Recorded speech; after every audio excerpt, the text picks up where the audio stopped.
This is Moore, and if you do his questline correctly, you can get a secret cookbook that allows you to upgrade Torrent to do this, and this item which allows you to charm a whole bunch of enemies. I'll also be showing you how to get his complete armor set and shield and telling you about the correct way to do his questline. So as you're watching this, let me know in the comments what you did in your playthrough.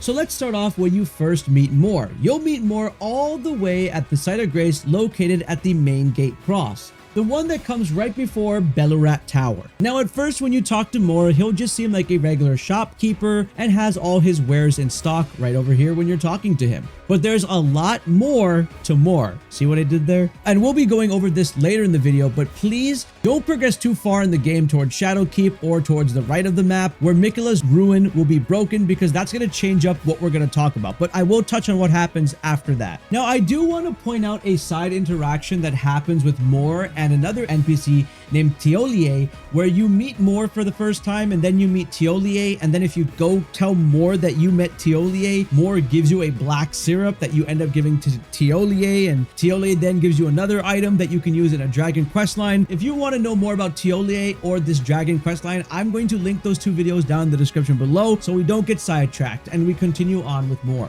Now, if you continue to talk to Moore, you'll find Moore saying something very specific, which is a hint. He says, "I like finding things for you, Lady Lita, her allies, and the Forager Brood. Things bring joy to all." So this is a big hint that who the heck are the Forager Brood? And they're actually these creatures that are scattered throughout the entire map. And if you played the base game, well, just like me, you probably hate these creatures and want to kill them. But we're not going to do that, and I'll tell you why when we find them. There are a total of 6 Forager Broods scattered throughout the entire DLC, but the most important one I want to talk about first is Forager Brood number 4. And in order to get to this Forager Brood, you want to make your way to the High Road Cross Site of Grace. You want to make your way all the way towards the Church of the Crusade area, but you want to go more towards the right, facing off of the edge. Over here is where you'll bump into your first Forager Brood, and you'll notice that it looks extremely weak and cold and on the ground. So what you want to do when you approach this Forager Brood is place a warming stone on the ground right in front of it. After you do that, you can go ahead and just re-teleport back to the High Road Cross Site of Grace and then make your way all the way back again to that Forager Brood.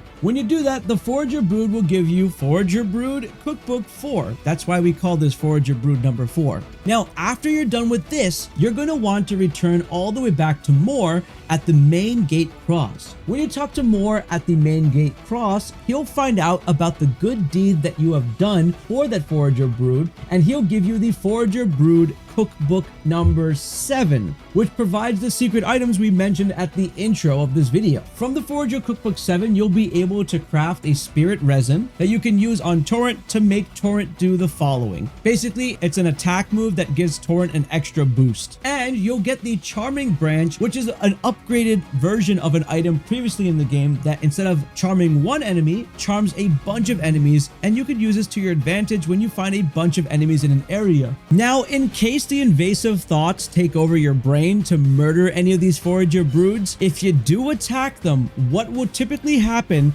is that Moore is going to invade you. You'll go into battle with Moore, you'll defeat him, his armor will completely drop along with his bell bearing and shield, and you'll never see Moore for the rest of the game. However, this is only going to work if this is early game before you break Miquella's seal and you haven't sent Moore away on an extra dialogue that I'm going to be talking about. So just keep that in mind. Don't just watch this video and murder a bunch of brood, because you might have progressed so far in the story where Moore might not even attack you and you're just murdering brood for no reason. Now, if you decide to go the route of wanting to fight Moore as an invasion, I highly suggest that you do it only after you completed what I told you before about going to Forager Brood number 4, getting the cookbook, warming it up, and then coming back to Moore and getting the secret 7th cookbook that gives you the rewards. Otherwise, you'll face no other consequences for this questline. If you kill any Forager Broods and don't see Moore invade you, that just means that you progressed too far in the game and Moore is not at the main gate cross and has been sent away. Now, let me tell you how to also get to all the other Forager Broods, as they all have their own unique cookbooks. To get to the Forager Brood 1, head over to the Morth Runes. From the Morth Runes, you just want to make your way towards the southwest direction and follow me just like this.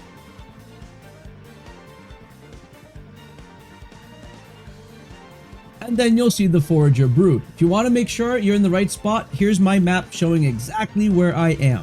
And when you talk to it, you'll get the Forager Brood Cookbook 1. And this will craft the spell-proof pickled liver, which is temporarily going to grant you large boost to magic damage negation. To get to the Forager Brood number 2's location, you want to make your way to the main gate cross site of Grace. So from this pathway, you want to follow me along this road all the way here, and then you're going to come up this entire mountainside, which will eventually bring us to the cliffside terminus site of Grace.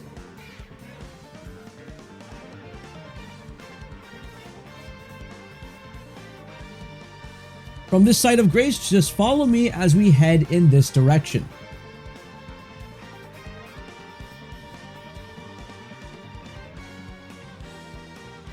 And then you'll spot the Forager Brood right about here on the map. Then it'll give you the Forager Brood Cookbook number 2, which will allow you to make fireproof pickled liver, which will give you an improved resistance to fire damage. To get to the next Forager Brood, you're going to have to make your way over to the Cerulean coast. If you're confused about getting to any of these Lost Graces, during this video, I have a whole separate video showing you how to get to every location in the game, as well as another video detailing the secret locations, and I'll also list those down in the description below. From the Cerulean coast site of Grace, you want to walk backwards in the northeast direction. So just follow me on this pathway, across this water,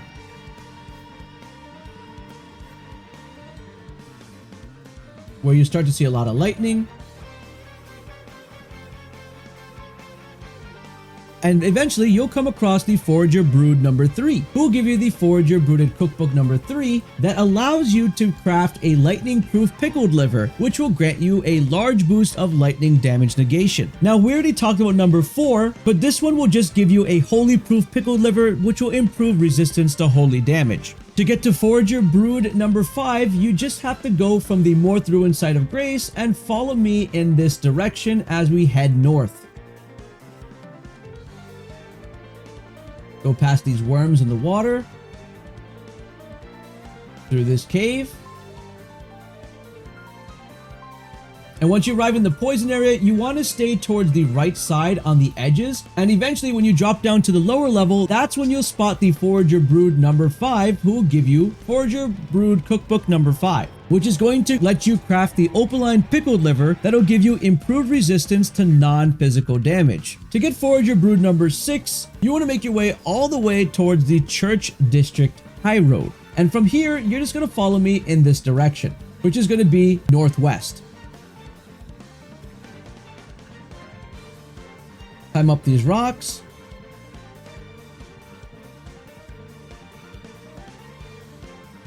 And then you'll see the Forager Brood right over here. It looks a little chaotic, like he's stuck in the ground, right outside of the Church District area. Talk to it, and it'll give you the Forager Brood Cookbook number 6, which is going to let you craft a well-pickled turtleneck that'll grant you a large boost to stamina recovery speed. Now that you have all the cookbooks from the Forager Broods, let's go back to progressing Moore's questline. Now, in order to progress any further in Moore's questline, for him to have new dialogue, you're going to have to break Miquella's charm. The easiest way to do this is just by approaching Shadowkeep and walking into it. Then you can go back to the main gate cross site of Grace and talk with Moore.